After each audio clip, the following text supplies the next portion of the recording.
Unfortunately మనం దీని మీద గీయలేము, ఇప్పుడే తెలిసింది. సో ఇక్కడ ఏబిసి అని 3 ఆప్షన్లు ఉన్నాయి. అంటే ఏ ఏంటో చూసావు, గీలేను దీని అందంగా గీలేకపోవడం ఏందిరా, నా ఇష్టం, నేను గీస్తా. ఏం తీసుకున్నాక ఏం గీస్తా, నా ఫోటో నేను గీసుకుంటా, సర్లే గీలేదు. సో ఏ బీసీ అంటే అర్థమైనవి కదా మీకు. ఏ అంటే ఏ అనేది ఒక కండిషన్, బి అనేది ఒక కండిషన్, సి అనేది ఒక కండిషన్. ఏ అనేదేమో బిగ్ కండిషన్, అంటే F of N is big of G of N. Pen పెట్టలేకపోతున్నాను, చిరాకు దిగుతుంది దీని. ఇదేమో సిగ్మాది, ఇదేమో థీటాది, ఓకేనా. ఈ మూడు కండిషన్స్. ఇప్పుడు ఫస్ట్ది F of N is equal to log N square and G of ఎన్. ఇది క్వశ్చన్ 1, ప్రాబ్లం 1 ఇది. దీనికి ఏ కండిషన్ మ్యాచ్ అయితే మనం రాయాలి. సో దీనికి కండిషన్ చూద్దాం. 2 ఫంక్షన్స్ ఉన్నాయి. So first f of n simplify చేయాలి కదా. మనకు తెలుసు లాగరిథంలో ఎన్ స్క్వేర్ ఉంటే 2 ముందుకు వచ్చింది, 2 log n. ఎసిమ్టాటిక్ సింప్లిఫికేషన్లో మనకు తెలుసు దీన్ని ఎలా రాయొచ్చు, log n గా రాయొచ్చు. ఓకే. జీ ఆఫ్ ఎన్ని ఎసిమ్టాటిక్లో log n రెండు సేమ్ కదా, కాబట్టి సి కండిషన్ సాటిస్ఫై అయ్యింది దీనికి. C holds good.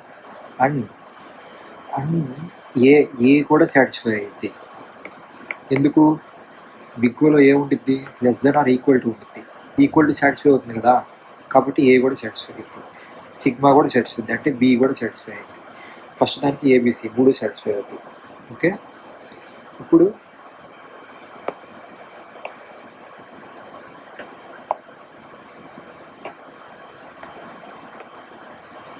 Second question. F of N is equal to 2 power n, g of N is equal to 10n square. ఇక్కడ నేను సరే చెప్పలేదు. ఇప్పుడు ఏ అంటే ఏంటి, ఏ అంటే ఇప్పుడు పైన ఏమన్నారు, ఏ అంటే F of N is big of G of n. అంటే ఏంటి, f of n less than or equal to c into g of n అని అర్థం. అది కరెక్టే, సాటిస్ఫై అయింది. ఇది ఏకి.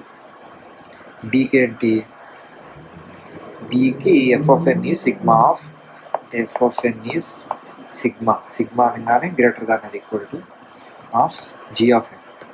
ఇది బి కండిషన్, ఏ కండిషన్. ఇది సి కండిషన్. సిదేంటి, ఎఫ్ ఆఫ్ ఎన్ సేమ్ డైరెక్ట్గా ఇచ్చి పడదు. ఇంకా f of N is equal to c of G of ఎన్. ఇది సి కండిషన్. ఈ 3 సాటిస్ఫై అవుతాయి చూడండి కావాలంటే.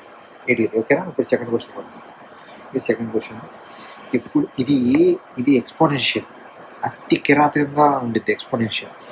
ఎప్పుడైనా అడ్డగూడు మంచిగా,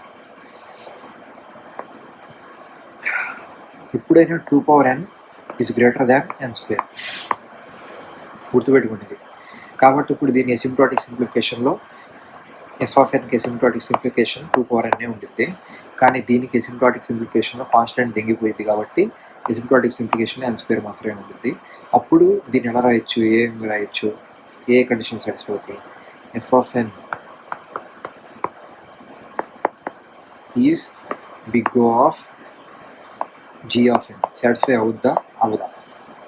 ఫస్ట్ అనగానే f of N is less than or equal to c into n square. దీని ప్లేస్లో 2 power n. తప్పిది, సాటిస్ఫై కాదు. అంటే ఫస్ట్ కండిషన్ సాటిస్ఫై కాదు. సెకండ్ కండిషన్ తీసుకో. బి ఏంటి, నాకు కొంచెం relax. F of N is sigma of G of n. ఓకేనా?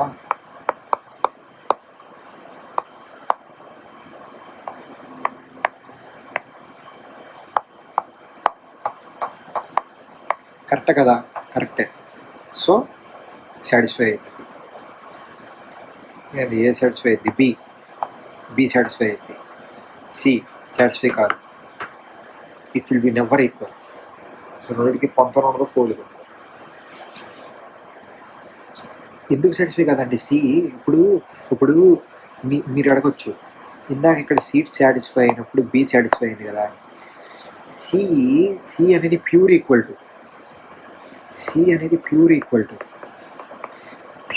టు సాటిస్ఫై అయినప్పుడు ఆటోమేటిక్గా less than or equal to satisfy అయింది, greater than equal to satisfy అయింది.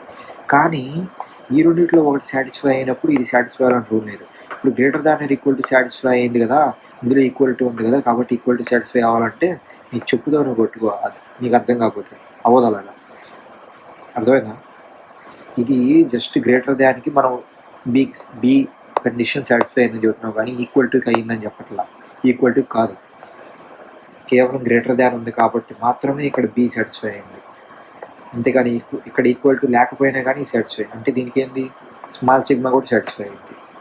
అర్థమైందా? స్మాల్ సిగ్మా కూడా అంటే F of N is small sigma, దీనిలో small sigma of G of n holds good. True ఇది. సో సెకండ్ది అయిపోయింది. థర్డ్ది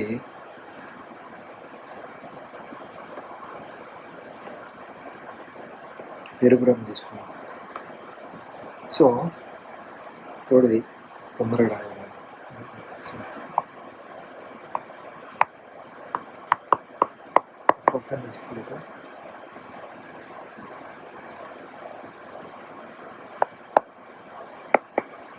log n g of n is equal to log n. ఓకేనా? ఎప్పుడైనా గుర్తుపెట్టుకో, log n is always less than n. ఇదొకటి గుర్తుపెట్టుకోవాలి మీరు. ఇందాక పైన ఇది కూడా గుర్తుపెట్టుకోవాలి. 2 power n is always greater than n square.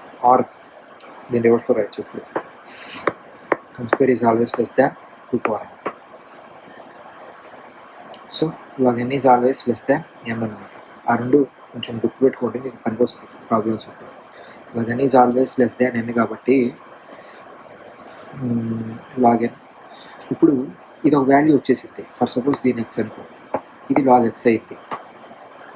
ఇది అంటే x is equal to log n replace చేసింది కాబట్టి ఇది x గానే ఉంటుంది. ఇప్పుడు ఈ రెండింటిలో ఏది పెద్దది? log x పెద్దదా, x పెద్దదా? దీని ప్రకారం ఇది పెద్దది కాబట్టి ఇప్పుడు ఫస్ట్ తీసుకో. A f of N is big O of G of n. అంటే F of N is less than or equal to x అన్నమాట. log x is less than or equal to x. True. log x is అంటే A satisfy అయింది. B f of N is అసలు చూడవసరలా, big satisfy అయ్యి theta satisfy కాలేదు అన్నప్పుడు ఆటోమేటిక్గా sigma satisfy కాదు. F of N is greater than or equal to x, log x is greater than or equal to x. తప్పు.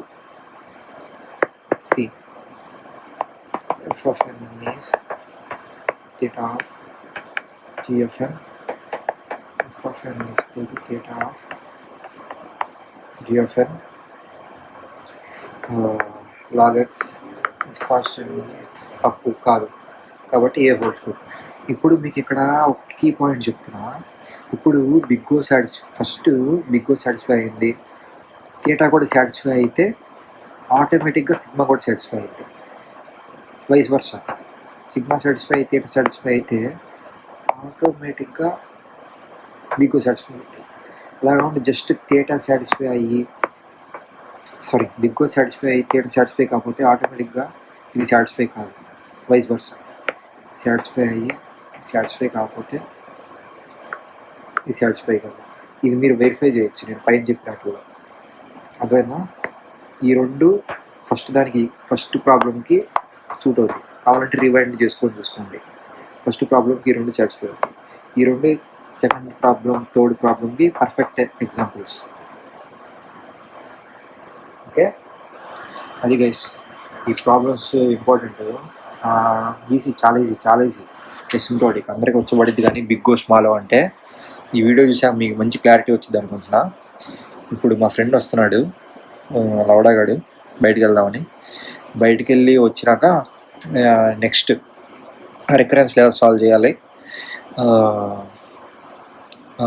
ఇంకా ఏం చెప్తాను, రికరెన్స్ ఎలా సాల్వ్ చేయాలి అండ్ నిమిషం అంతే. రికరెన్సెస్ ఎలా సాల్వ్ చేయాలి, రికరెన్స్లో మెథడ్స్ ఉంటాయి, సబ్స్టిట్యూషన్ అని, ఇటరేషన్ ట్రీ అని, మాస్టర్ మెథడ్ అని, భలే ఉంటాయి, చాలా సింపుల్. అవి కూడా చెప్తా. ఇంకా ఏం చెప్తాను, ఇంకంతే. ఇటరేషన్లో రికరెన్స్లు సాల్వ్ చేయాలి. రికరెన్స్ అంటే ఏంటి,